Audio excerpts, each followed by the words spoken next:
Alright guys, it's about 7:30 in the morning here, everybody's in bed in the house. I woke up and super excited to get back to the Rift. So what I'll do is I'll show you kind of what we're up to just now, where we are, and I'll show you the next steps that we're on to. So yeah, I'm super excited with this. The more I'm building it, the more I'm really impressed with how this kit goes together. So yeah, fingers crossed the end result will be as good as the build's going. But I've got really high hopes for this car now after seeing how I've put all the transmission together and things like that. So I'll show you where we are just now, then we'll move on to the next couple of parts. Right, so up till now we can start seeing all these proper parts of cars coming together. So we've got our front axle and linkages all put together. We've got our rear axle here, trailing arms, and obviously the links to tie everything in with the arms and axles and stuff. And also now I've got the transmission in and the motor, which obviously I showed you I was putting in the one off the laser nut, the, see if I can get this on focus, the 1900 kV. It's got the 17 tooth pinion in it, and the little servo in there for the 2-speed transmission. The reason you're seeing foam, this won't be the permanent servo, it's just for the purpose of building just now, is I never had a micro servo spare to have got a really good one. I would have had to take it out my TRX4. So I've just took one out my, what do you call it, the carbon cub that I had. I crashed that a while back, so I'm going to have to get another carbon cub. Mine's kind of beyond repair. I was doing loop-the-loops and I hit a power line, so it was an absolute mess. Plus I had a GoPro on it at the time, so that the weight and everything, it was just a disaster. My bad, but I'm going to get one of them replaced anyway. So I'm keeping that plane for spares, but just now I've put that servo in, and it probably won't last. So what I'll probably do is, till I get a new servo ordered, I might just keep it in the single speed. I'll try it and see how it goes, but I don't think it's going to have enough power really to last very long. But other than that, yeah, now we're on to getting all the shocks built up. So I'm going to get all the parts out for that just now, show you them, then basically after that we're going to just start getting as much done as we can in this sort of part. So I think it's going to be 3 parts now, but yeah, just get as much done as I can this morning and see how far we get on. Right, there's the shocks out there, so you can see the back shock, the bodies are a little bit bigger than the front, so there's maybe about, I don't know, about 15-20mm in that. And you've got your O-rings here, which it's crucial you don't drop one of them, because it's kind of game over for the shock if you do, and your little cap ends. So as it's shown in the manual here, you've got E1, which is putting the little thread bits on the top here. Then, sorry, I got the bung nose just now. Then you've got the 2 O-rings that you put in on each cup there, on each shock. Then it's a case of getting the rods out, and you can see it's just kind of step by step of what slides over, and get each one of them built up all the way up to here. Then I'll probably come back once I've got the shocks all built up and we're putting the oil in them. I'll come back there and show you the oil fill. But it's pretty much simple steps. Just again, it's all about taking your time and making sure you don't lose any little bits, and just put everything in how it should go. So yeah, quite looking forward to this part. Shocks and transmission, that's probably my 2 favourite bits to do. So I'll get cracking on and I'll come back when we're kinda ready to fill up. Right, that's all the shock internals fitted, just got to put the oil and the caps in. So again, I'm not sure, if I find out what it is I'll put it up on the screen, but that's a shock oil bottle it comes with. So just got to fill them up, put the metal caps on. They've got the little O-rings in here, and that's it. So this one here I'll just try and show you because it's a bit difficult to do on camera, but I filled this up with oil and basically just slowly push it up and down just to make sure there's no bubbles inside there. So the last thing you want is air bubbles in there, it'll just kind of jam up. So I've done that a few times on this one. I think it's quite a light oil by the looks of it, because there's not a lot of bubbles getting trapped there. So it's just a case of, like I say, up and down lightly, make sure all the air's out of it, then get the caps on, and that'll be a shock done. So it's just rinse and repeat with the other 3 shocks of the oil. Just fill it up gradually, a bit at a time, lifting it up and down, and once you're confident all the air's out, you can just screw a cap on like so. So just get this one.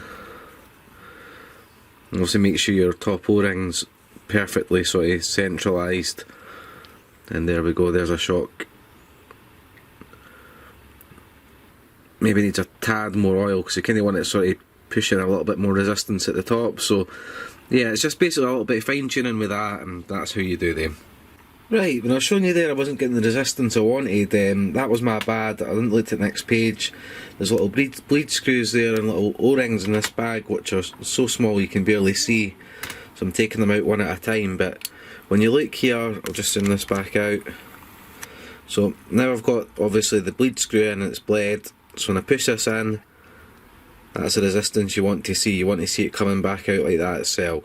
So all the shocks are going to get done like that now, but yeah, I'm a lot happier and comfortable knowing that I've got that done right now.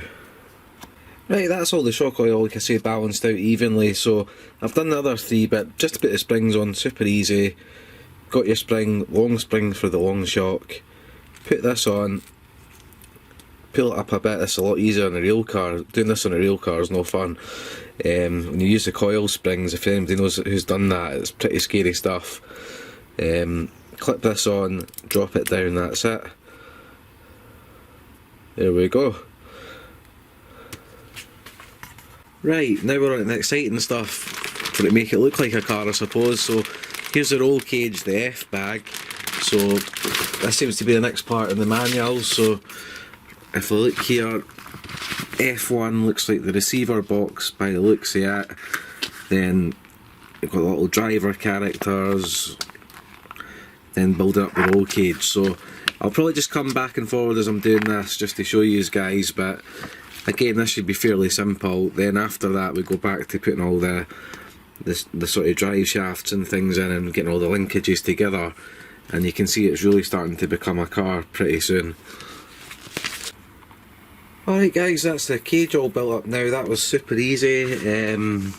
Pretty pleased with how that looks. Obviously you've got your opening bonnet catch here for putting your battery in, etc.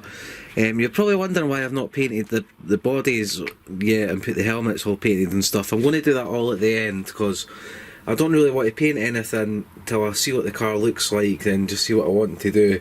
Obviously I wanted to use sort of the pink that I've got on some parts of it and things, but until it's all together I really just don't want to worry about painting it all.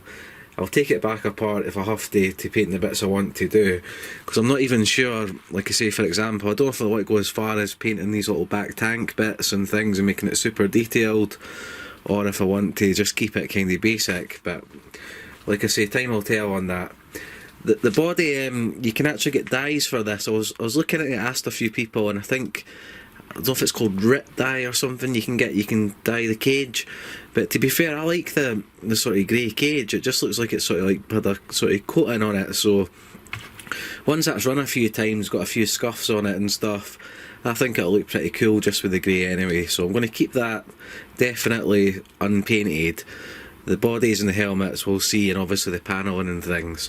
So now that's all done, and at the background you can see I've got all my some other parts that I've built so far. The next stage to go on to is one of the big bits you get with the kit, is, I'll show you just now, the sway bar assembly. So I'm going to get the bits out of the bag, have a look at them and get the sway bar on. Then after that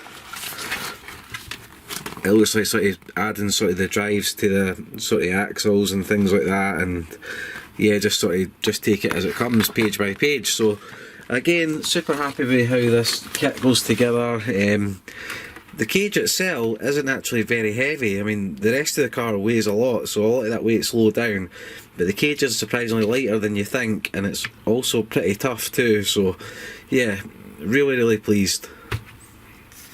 Right, so here's the sway bar kit out. This should be a 5-minute job by the looks of it. Just a case of sliding these up on the bars each side, put the little link bits on the end, and obviously put the little, I forgot the name of them, these little things, you know what I'm talking about, in the arms and sit them on. So this will take, like I say, 5 minutes, stick that on. Then there's little clamp plates in this bag F12 here. And with the clamp plates, you can see the pre-done positions there for the sway bar to clip in, so the clamps will go on when that's inside there, and that'll be that done. Right, that's the sway bar mounted there, so nice and easy. on. That'll make a huge difference to the performance of the car once it's all linked up. So yeah, one of the big reasons I went for the kit was it came with this. This was one of the big important things to me for having the rock bouncer. Right, now the sway bar's done, the F13, stick the Lexan panels on, which are here.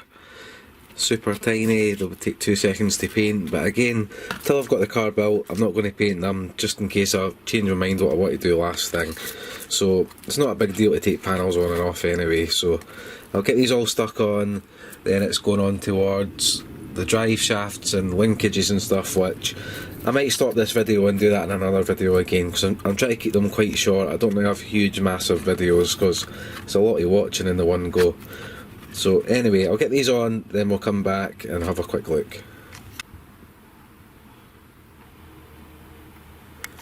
Right, well that's where we are up till now, so I'm going to call this video to an end just now. We'll do a third part, possibly a fourth the way it's going, because like I said, I want to try and keep these reasonably short in the sort of sections I'm doing.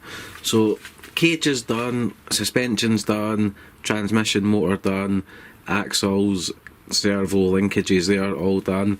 And now basically the next stages that we get on to are just connecting it all up. So I'll show you just quickly here. So obviously got drive shafts, etc, linking all the arms on and things, and getting the electronics in, tyres, etc. Then yeah, it should be ready to test it to make sure everything's working okay before I get to all the detail in. So hope you enjoyed that. If you did, please give me a thumbs up, and I'll catch you in the next one. Ball out.